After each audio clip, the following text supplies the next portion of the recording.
인천시 교육청이 지난주부터 매주 금요일마다 다양한 주제로 토론회 자리를 마련하고 있는데요.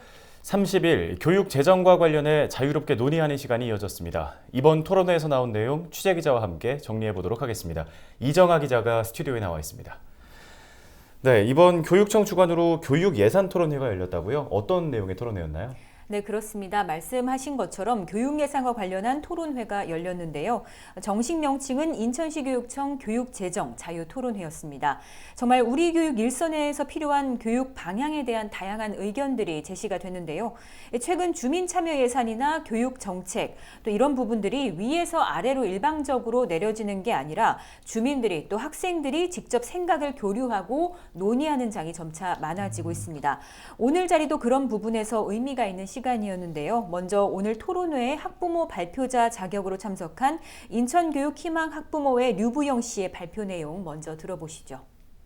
학생 자치 활동을 강화하고 지원하는 방향에 대해 중요하게 생각하고 있고요. 그래서 학생들이 스스로의 힘으로 인권과 자치를 학교 안에서 만들어가고 경험하는 것이 어떤 것보다 많은 기회로 제공되었으면 좋겠다라는 바람이 있습니다. 네, 학생들이 발제한 교육 예산도 있다고 들었어요. 네. 어떤 내용입니까? 네, 일단 학생들이 제안한 교육 예산은 지난주였죠. 지난 23일 열렸던 청소년 정책 100인 토론회에서 우선 발제가 된 내용입니다. 그 내용이 오늘 교육재정 자유토론회에서 다시 한번 거론이 됐고요. 내용들을 뜯어보니까 청소년들이 학교 생활을 하면서 진짜 필요성을 느꼈던 부분이라는 생각이 들었습니다.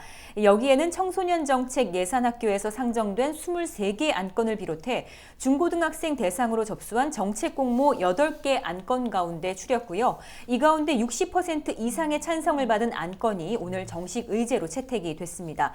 안건은요, 창의 융합형 미래인재 양성교육에 관한 의견이 먼저 나왔는데 이게 뭐냐면 학생들이 기존 교육 정책이 이과에 편중돼 있다 보니까 문화교육 등이 상대적으로 취약하다고 봤나 봐요. 그래서 문화나 인문학적 소양을 기를 수 있는 활성화 방안이 필요하다는 문제가 또 제기가 됐고요.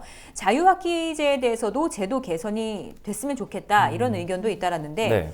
자신의 진로를 보다 세부적으로 결정할 수 있도록 이 학교에서도 예체능 부분 같이 다양한 체험이 가능하도록 해달라는 요구가 있었습니다. 이 밖에도 상설 동아리를 지원하는 방안이나 학생자치회의 권한 강화, 또 학생자치 교육 활성화, 수행평가 운영 방법 개선 등이 차례로 꼽혔습니다. 관련 내용은 앞으로 주민참여 예산에 상정해서 추진될 예정입니다.